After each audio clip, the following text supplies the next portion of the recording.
Mojn, welcome to the channel. Today is finally the day that I could go and pick up my new S25 Ultra, which is in this box over here, and I'm so excited to unbox it with you guys. So let's get started. First up, let's take a look at the box that the new S25 Ultra comes in. It's got this black color, so it's actually very simple and pretty dull, pretty basic in the colors.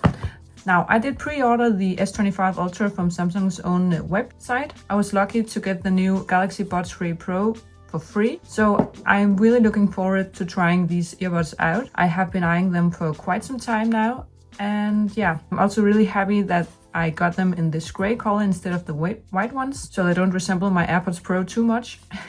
But let's get started. Maybe we should open up the earbuds first.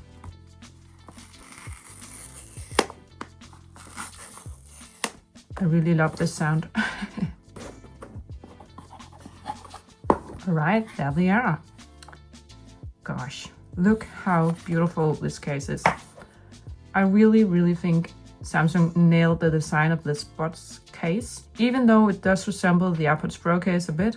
But I love that it is transparent here on the top, so I'm able to see the buds from the outside. And this is the inside. Some people also don't like the fact that Samsung decided to go with this stem design, but I gotta admit, I actually really like it.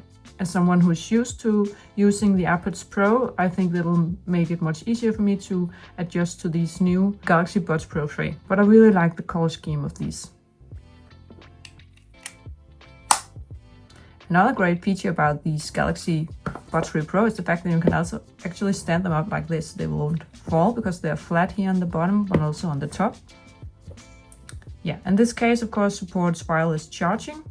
But I do see that it is a bit of a fingerprint magnet. It does have this shiny color to it, so I guess that's just how it is. And maybe if I had the white color case, it would be better at hiding these fingerprints, but it's okay. I still think it's very pretty.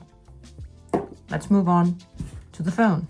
This is, of course, the thing I've been most excited to receive these past few days. I pre-ordered it the day of the Unpacked event, so I've waited for almost 2 weeks now, I guess. So yeah, even though I know that the changes aren't that big compared to the S24 Ultra from last year, which I have right here, but I think I will end up trading in my S24 Ultra for this new one. That sound though. Never get tired of hearing that.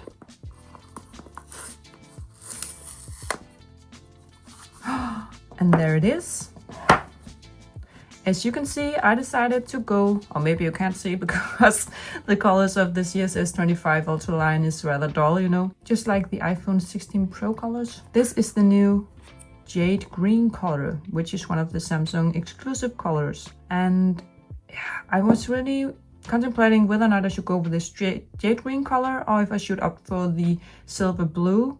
But I don't know, since I was already buying through Samsung's own website, I figured I might as well go with one of the online exclusive colors that you cannot get in regular stores. I can see the green. I hope you can see it also here in the camera, but it is a very light green color. It's almost silver in some lightings and then green in some other lightings. But I do like the fact that it changes a bit depending on how the light touches this. Now to the screen. There's that sound again, huh? And yeah, this year they decided to go with this 6.9-inch screen compared to the 6.8-inch screen from last year. And also now these side rails are flat instead of rounded, but the corners are rounded now instead of being, you know, pointy. So I can already tell that it is definitely much more comfortable to hold this phone in hand without a case on it due to this rounded corner or edge here instead of, you know, the pointy ones on the S24 Ultra. You know, pretty much everything you get in the box. I think maybe you get a lightning cable.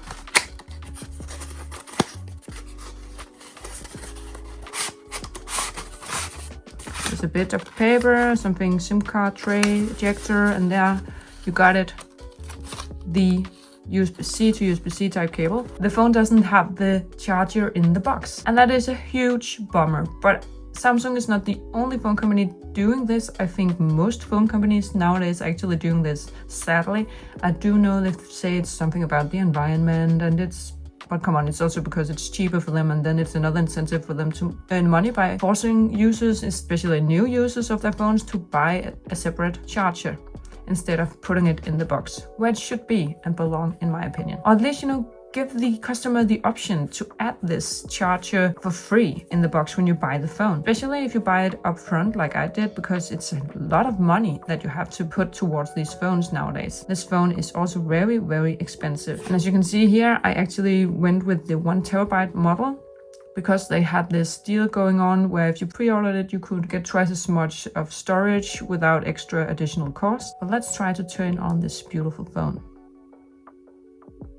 I'm really excited to try out the new Snapdragon 8 Elite processor, which is inside of this phone. Oh, there it is.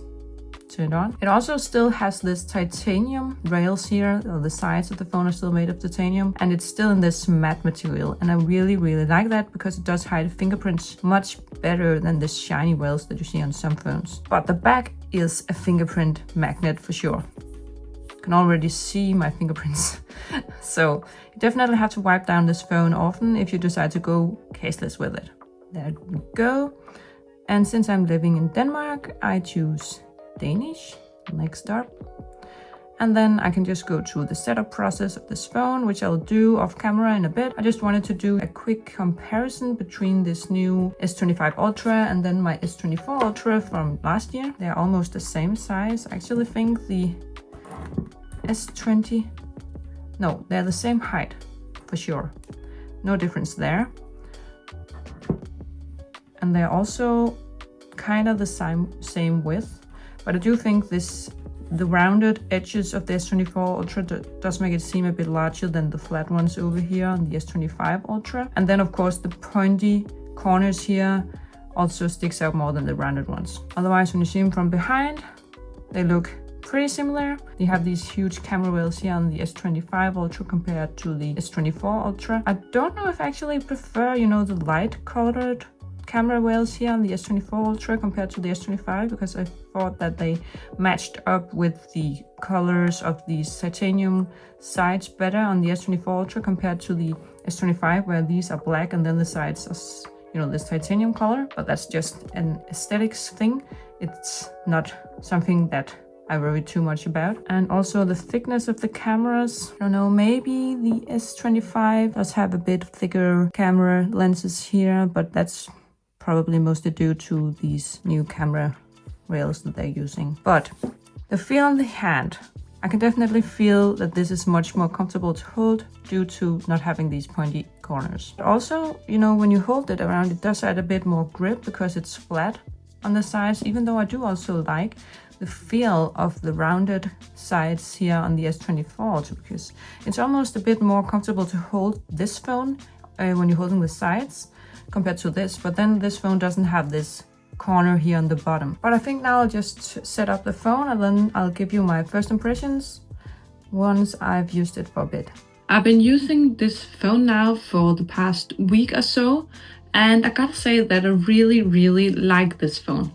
I love the rounded corners of the phone. I love how light it feels in the hand with and without a case on it. And I think the battery life has been okay, even though the phone is still learning my usage pattern.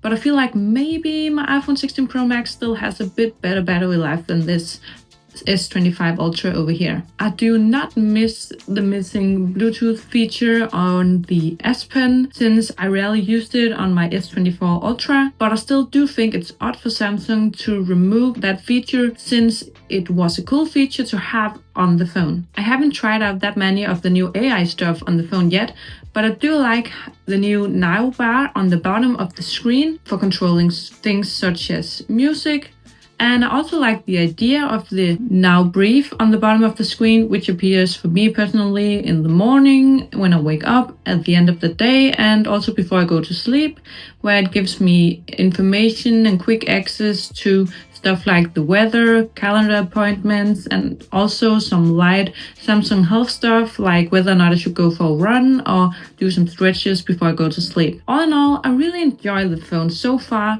even though it isn't a huge step up from the S25 Ultra. And something that really annoys me is the fact that I actually already got a tiny scratch on the screen of this S25 Ultra, and it happened right before I applied my screen protector, and that is the first time I've ever experienced that. So be careful about scratching up the screen on this device, and I would highly recommend to put on a screen protector as soon as you take it out of the box, because it does seem like the S25 Ultra scratches a lot easier than the S24 Ultra did last year. And that's a huge bummer, because most screen protectors also removes the anti-reflective feature of this phone. And yeah, that's just how it is. But for me personally, I always put a screen protector on the phone, even though it means that I actually lose the anti-reflective feature of this nice display. But if you want to know more about how I feel about this phone when some time has passed, then please stay tuned on the channel. Also, I want to say a huge thank you to all of you who has decided to subscribe to the channel.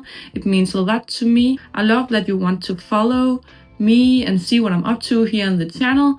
And I also love whenever you decide to write a comment and engage with the channel like that. So please keep it up, guys. And now I just want to wrap it up and wish you a nice day or night, depending on when you're watching this video. Mojn.